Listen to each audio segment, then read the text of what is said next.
Gentlemen, welcome back to another episode of Cage Talk. Today, I have UFC 10 tournament champion, UFC 11 tournament champion. We have the first UFC Heavyweight Champion. We have Pride Fighting 2000 Open Weight Grand Prix Champion. We have the UFC Hall of Famer, the Godfather of Ground and Pound. We have Mark the Hammer Coleman. How you doing, sir? I'm doing great, thank you. Never been better. All right, perfect. Again, you have a laundry list of things you've done in your career. Like I said, fighting in Pride, wrestling, UFC. You done it all, right? What would be one of the biggest highlights of your career or your life right now? Definitely. I'm a recovering drug addict, alcoholic, and I got 2 years, 8 months sober, and nothing in my life has come close to accomplishing what I have. Okay. I'm proud of myself. I'm at peace. I'm happy. Life is good, and it's just truly amazing. And now I help other people get sober, Cool. and I help people train. Still, I'm still involved in the fighting game, but I'm just happy. And that's awesome. That's really, really good to hear, man. There's a bunch of people. We're proud of you, Mark. I see you every day on Instagram, going out, working out. It's crazy how you've changed your life completely. You look good still. It looks like you can still bang, huh?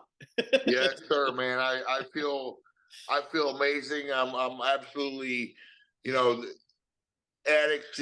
We trade one addiction for another. And right now, yes, I'm addicted to training and exercising and being as healthy as I can be, and earning. I love being brutally sore. I love earning my food, and if I don't exercise for sometimes up to 18 hours a day, I'm just not happy. So I just keep going and going and going, and then I live to eat. I love eating, and the harder I work, the more I get to eat. Nice. And like I said, I've seen your training. I mean, you're up because I get up usually for work at like 2 a.m. I see you already up at 4 a.m, walking around, walking the dog. I mean, you're at it, man.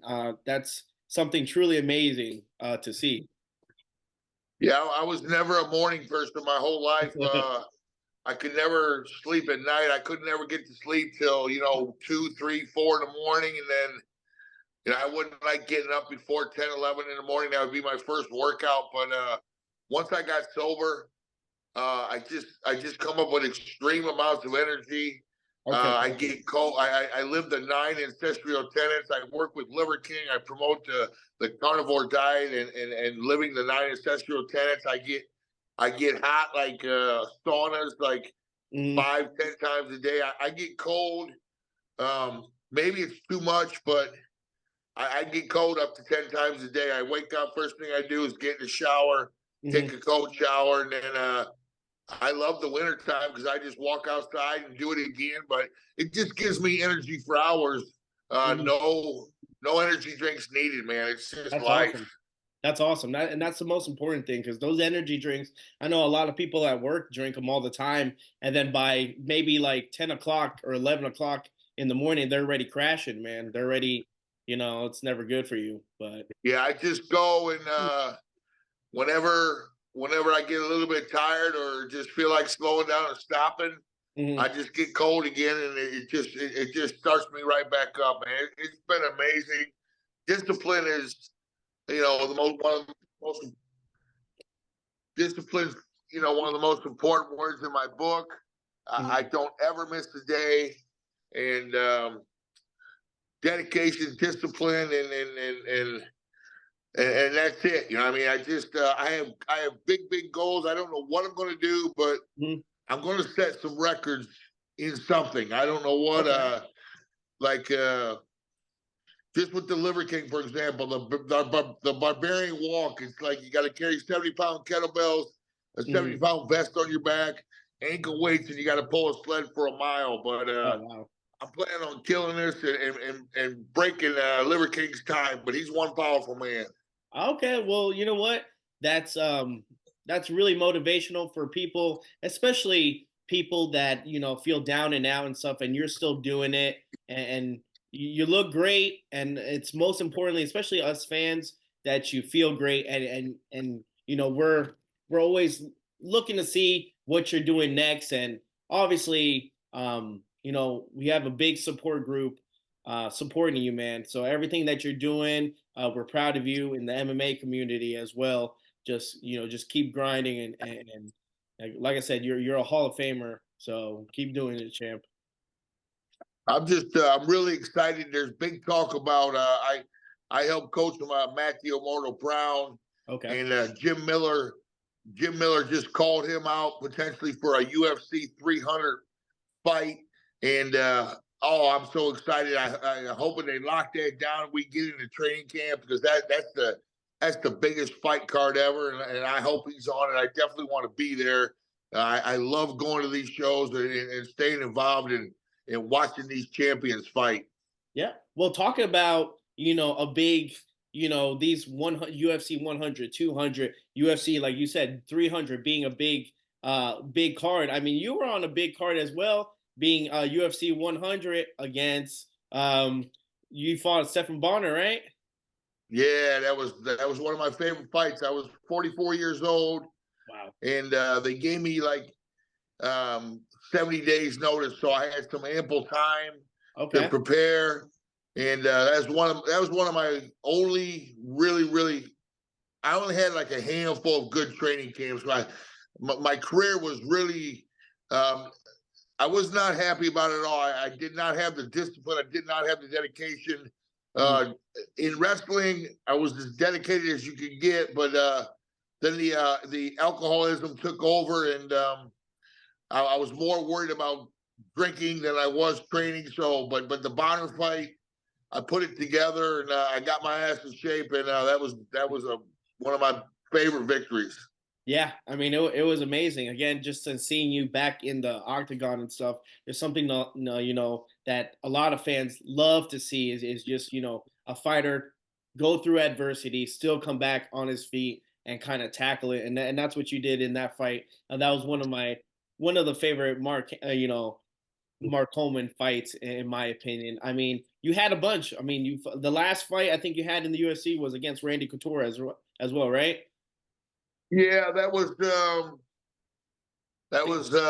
UFC 109, I think. short. I got real short notice on that. I didn't have a good camp. I didn't have a good weight cut, and that was one of my most disappointing fights ever.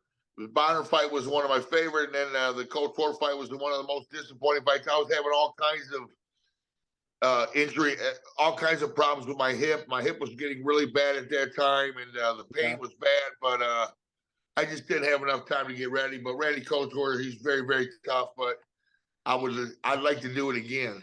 Definitely. I don't know if Randy. I know Randy's commentating and stuff in PFL and stuff, but that would be kind of cool.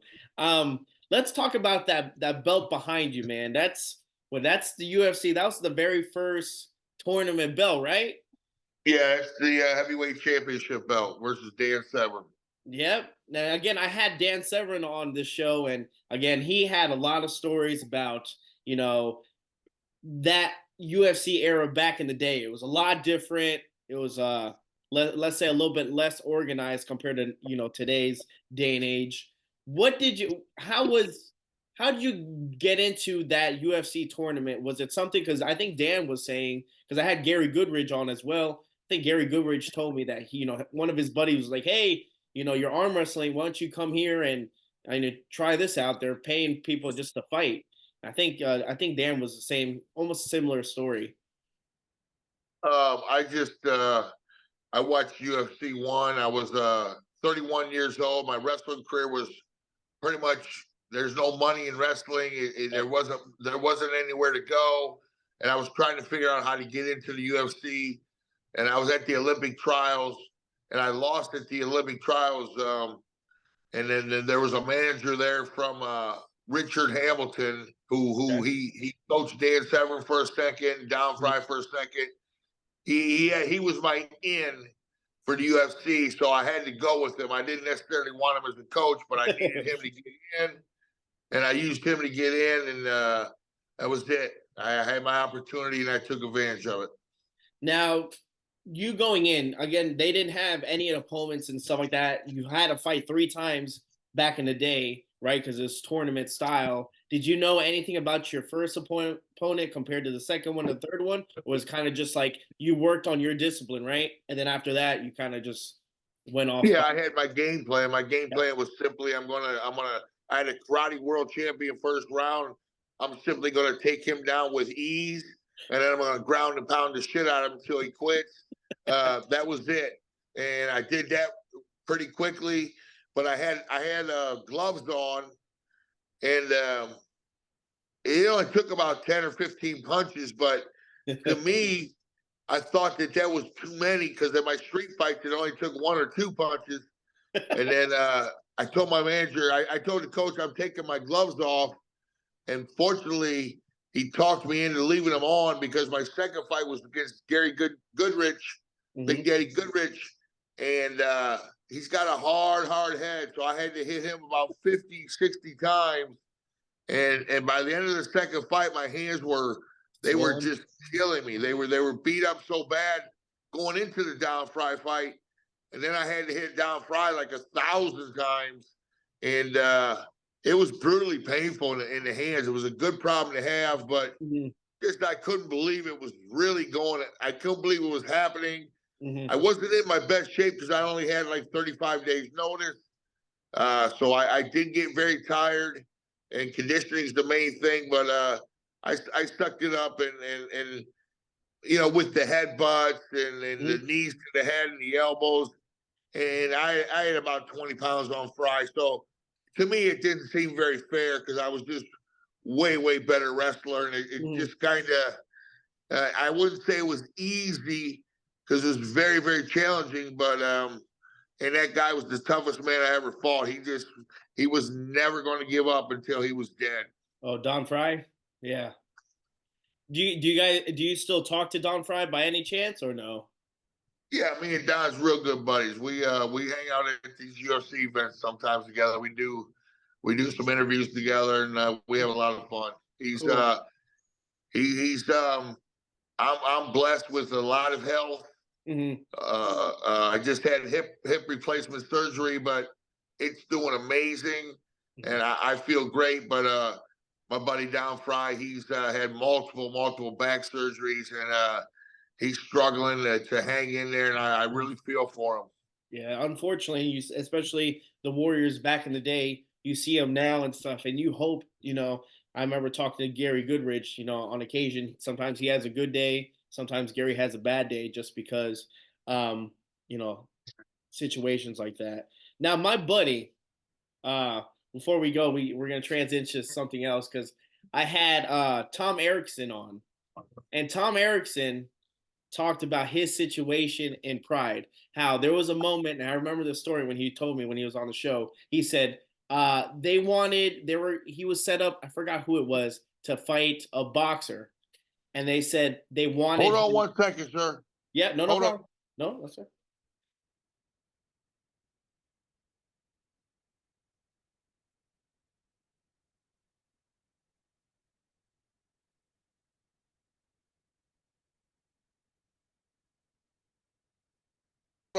All right, sorry about that. No problem.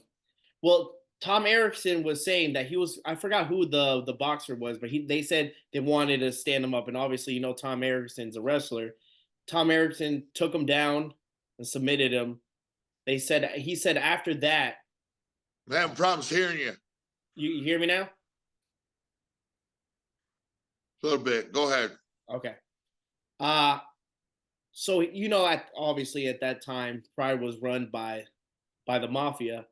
He was sent to K1 because he took the guy down and beat him like that when they wanted him to stand up with the guy. And then he told me, he said, Mark, Coleman has a bunch of stories of pride and situations like that that happen kind of relatively kind of say the same thing. He goes, if you ever have Mark Coleman on, ask him talk about, you know, the things that happen in behind closed doors with pride. And I was just wondering if there was any situation like that in pride. How was your take fighting in pride? Because again, you fought more in pride than you did in UFC, correct?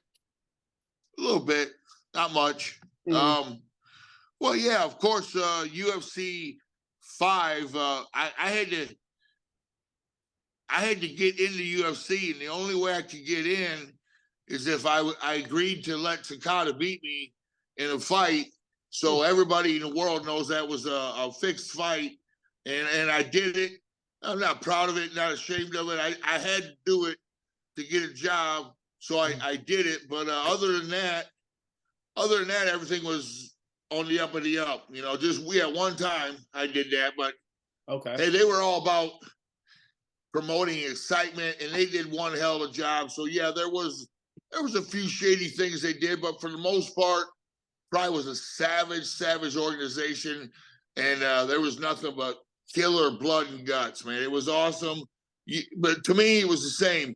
UFC was just as awesome, but Mhm. you know, having 100,000 fans there was pretty damn neat. Yeah. And now going to Japan and stuff, I mean, after you won in the UFC, I think it was I believe it was Tom Erickson that was telling me that, you know, they wanted to cover the UFC and they wanted you to cover Pride and take over kind of like the Pride tournament and fight those fighters. Was that true? I think that's what he said. If I I don't remember. understand. What'd you say? Yeah, he was saying Tom. I think Tom Erickson, because at the same time you guys were together, correct? You guys were training partners. Not really. A No, little not bit. really. Not really. Who are you close to? Obviously, Kevin Randleman. What other? Kevin Randleman, Brendan Lee Hinkle, Mhm. Wes Sims, Phil Baroni, Mark Kerr. Mark That was Hunt. Hammer House. And then I worked with Erickson and Big Daddy Goodrich too. But you know, what'd you say about they wanted me to do what? Yeah, so at one point, I think they wanted the wrestlers to kind of take over Pride because they had it kind of down packed in the UFC in the very early days. I think that was what he was trying to say, that they wanted to implement the wrestling game over there. I don't know. That don't make any sense. So I don't know. I'm not sure what you're talking about. That's okay, man. Let's talking about, you know, Hammer House, right? You had a Hammer House. How did that come about?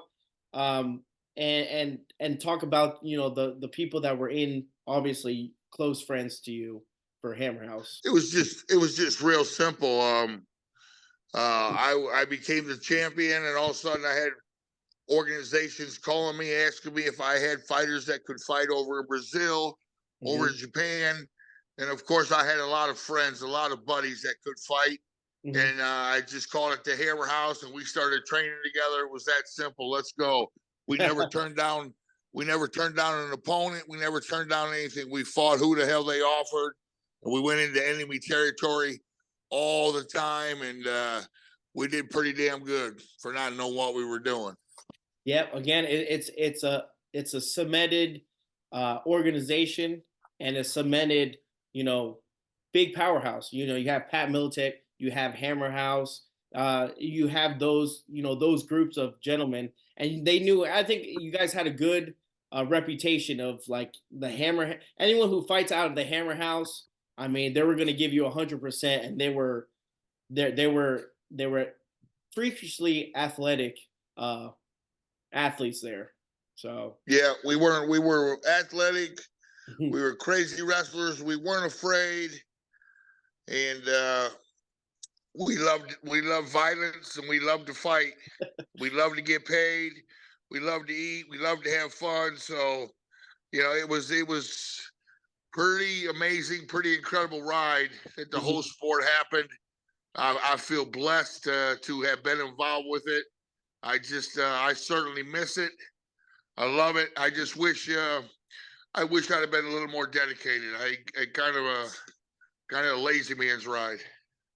no, I mean, look at this. If you think about it like this, Mark, I mean, you say that you wish you were a little bit more dedicated, but yet you were the first UFC heavyweight champion. You were UFC 10 tournament champion, UFC 11 tournament champion. It just shows how crazy athletic and if you actually continue to put your mind to it, because again, most of us won't accomplish that ever in your life, and you're saying that you half-assed it kind of, and still look what you accomplished, man. It's crazy. Well, yeah, for the UFC 10, 11, and 12, I was dedicated.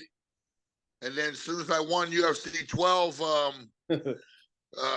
I completely lost dedication. I got the belt, my head got big, and I started partying hard, chasing the women. And then I got whooped, and then I didn't train. I got whooped 4 times in a row, had some injuries, blew my ACL out.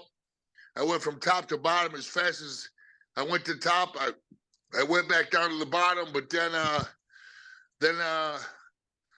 put it together. I mean, my career job was on the line, so I had 9-month training camp for the Pride Grand Prix where I did nothing but train. And when I got ready, when I was prepared and I had the confidence, I was pretty damn hard to beat.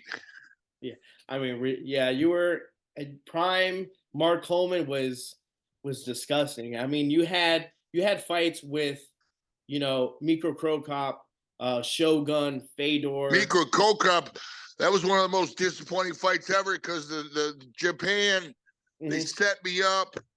They called me with 2 weeks' notice, and I was sitting on the couch drinking a beer. And they asked me if I would fight him. They told me we needed somebody to fight him real bad in 2 weeks. I told him no, hell no.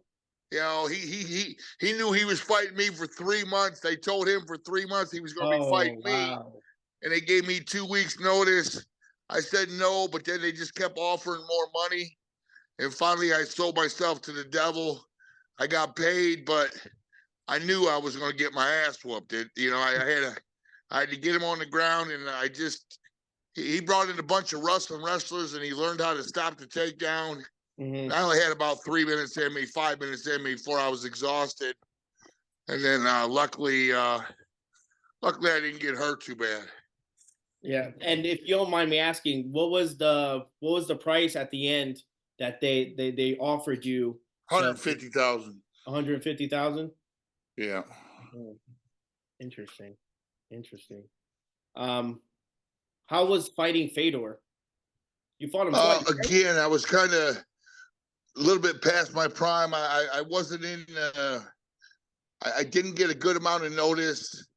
Not to make excuses, I just I pretty much knew that I didn't have a very good chance of beating him because, again, if I didn't have a good training camp and I wasn't mentally prepared, physically prepared, I wouldn't have been mentally prepared, and basically, I got beat. He was very, very good, but I would have liked to have a shot at him with my gas tank full.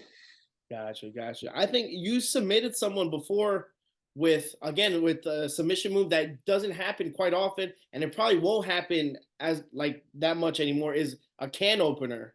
I forgot who you did the can opener to. You remember that one? Who? I forgot. Well, hell yeah, I remember. That was beautiful. It works all the time. It works in practice. It worked all the time for me. Certainly, my strength helped out. But, yeah, I think so because that you have to be strong as hell. I used it a couple times. Mark Kerr used it once. It's the strong man's move, but it is. You got to be real strong for it. Yeah, that can opener. Like I said, I don't think you'll see it in this day and age. Someone go for a can opener. You never know, bro. It works. Trust me, it works very well. I mean, you made it look like nothing, but yeah, that was one of the submission moves that was always fun to watch, especially if someone actually applied that. it. And then the side neck crank, you won't see that very often.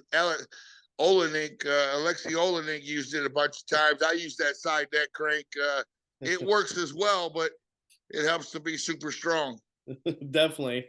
Now, if there was one fight that any fighter, especially this day and age, back in the day, that you would have set up for a fight that you would have loved to see, who would it be? I'll give you my person that I wanted to see if like prime Mark Coleman and maybe like Brock Lesnar, like those, that would have been a big ass badass wrestling fight. I think that would have been Yeah, awesome. that would have been neat, but he's 275 pounds. I was about 235, so there's a big size advantage.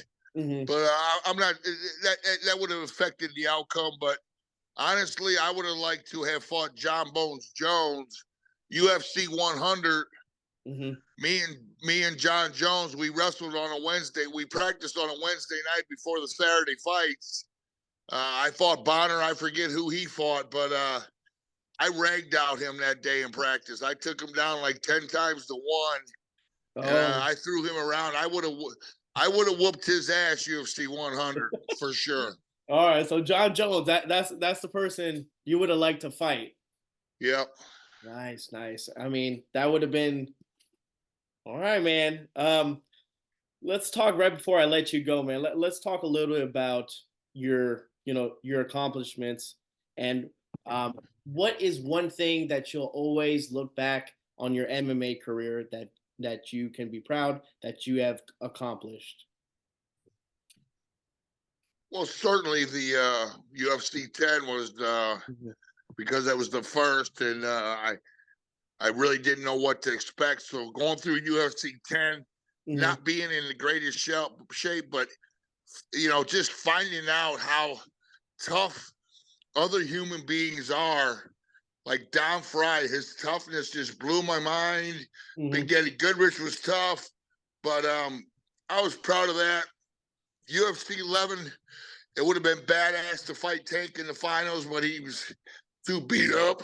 Mhm. UFC 11, but then, beating Dan Severn was big, but hey, I always knew that, there was better fighters than him at the time. I was in the right place at the right time, but Mhm. I knew for sure that the Russians were coming, and I knew there were some bad dudes out there. So, but my favorite would have been after losing 4 straight, coming back and winning the Pride Grand Prix. That was definitely the high of all highs.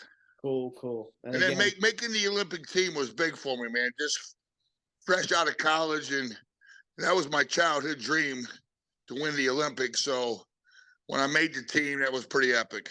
yeah, that's something it's a honorable accomplishment, and like I said, us fans know and love watching you. Like I said, the Godfather. Do you know who named you the Godfather of ground and pound? Do you, by any chance, where did that name come from? I laid myself that. You made it up yourself? Well, My man. they just asked me what I'm going to do to people. I said I'm going to take them to the ground. I'm going to pound the shit out of them. I'm going to ground and pound them. So I coined the phrase ground and pound, and somebody just threw Godfather in front of it. Technically, it is what it is, and then it works. That was your style, man. Once you got on top of someone, it was pretty much game over. You had the most vicious ground and pound in the game. You invented. Yeah, I really think I did because I violently hit people on the ground. I don't, I see this ground and pound nowadays, and people just they tap, they tap down there when you can really get violent and you can end the fight, But Mhm. I like to go to the ribs hard. I like to break the ribs and rib body head, back and forth, and then it's an art. It's an art to ground and pound. Absolutely. And you made it an art, man. You made it an art and you made it what it is today that, now younger MMA fighters can look up to. Like I said, if you want to look up ground and pound, the first thing is going to come up to any athlete is going to be Mark Coleman's ground and pound because it was nasty, man. You had it was disgusting. It was disgusting, man. Thank you. It was good. It was good to watch, and it was different, right? Back in Pride when you use those knees, because I remember watching a couple of your fights, and man, those knees. You would rock the shit out of them. Yeah, well, it was pretty amazing. Igor Vovchanchyn took 16 of those knees, and somehow I didn't knock him out. So that was really bizarre. He was never the same after that. But man, that was a tough man. I love Igor. Now talking about being active still with UFC fighters, and I know I saw you a couple times. You said Jim Miller, who just recently fought this week, and Matt Brown and stuff. You're actively in their corner and stuff, or in their gyms. Yeah, I'm helping Matt Brown, and hopefully that's a done deal. UFC 300, Matthew Mortar Brown versus Jim Miller. That will be epic. Jim Miller, the all-time winner, the winning man right now, and then Matt Brown, the KO King. Jim Brown's got all them finishes. It's just a perfect matchup. I'm excited about that because that UFC 300 is going to be, it's going to be one of the sickest cards ever. Are you obviously going to corner that, right? You're going to be in that corner? Well, yeah, I'll be there with Brown. And if I'm not there with Brown, Dana White will give me a couple tickets. I'm gonna fly in there and check it out. Well, it's good to be named Mark Coleman, right? I mean, I think you got that first class seat or whatever you want in the UFC organization, I'm assuming. I mean, well, Dana's always been good to me. He's always taken care of me. Everybody gives Dana a hard time, but the man has been great to me, and I'm grateful for him. I really appreciate all he does for me. And that's awesome. That's what you want to hear is these, the guys that started all these legends, these UFC legends, get treated and taken care of, especially, nowadays. I mean, like it's very important. Now, I'm glad, that you're getting that treatment, man. You deserve it. But before I let you go, man, I wanted to take some time and say thank you for coming on, man. You understand the honor it is to have a UFC legend like this on the show. Just share your thoughts, your opinions, talk about some fights. A lot of people, especially fans, would like to, especially when they followed your career or any other fighter, and they've been out of the game for a little bit, they want to know how you're doing personally, and it's nothing about not trying to invade someone's space, but they care about you. They see you, they know the struggles that you went to, and all they want to do is know that you're okay and how you're doing. And that was the purpose of this podcast, this platform, was to reach out, salute and honor you, because that's what you deserve. And that's what it's about, man, on the show, man. So I have some I've always had amazing fans. I think they're the best in the world. They've always supported me. I've done some dumb, crazy shit, but they still stand by me. And I'm gonna keep trying to get better, be the best version of myself I can be. I'm totally at peace. I'm totally happy. I'm very healthy. People see me go through these troubles lately with my hip, but my hip is going to be fine. It's going to be 100% here soon. And once my hip is fine, Mark Coleman is as healthy as I've ever been. I don't get sick. I don't have any injuries. Everything in my body works. 1 year ago, it didn't work. I hadn't worked out for 12 years. I couldn't use my shoulders, my knees, everything hurt. But I slowly and surely brought everything back to life, and everything works now. And I'm just so happy. Health is wealth, and I'm healthy. I'm wealthy. That's great to hear, man. That really makes me happy, and I bet you that it makes your fans happy too. But thank you so much for coming on. We appreciate it. Let's do Hammer House for life, man. Sober is cool. Carnivore diet, 9 ancestral tenets. Hammer House for life, baby. Let's go. Perfect. Real quick question. Hold on before I end this. Hold on. Let me stop recording.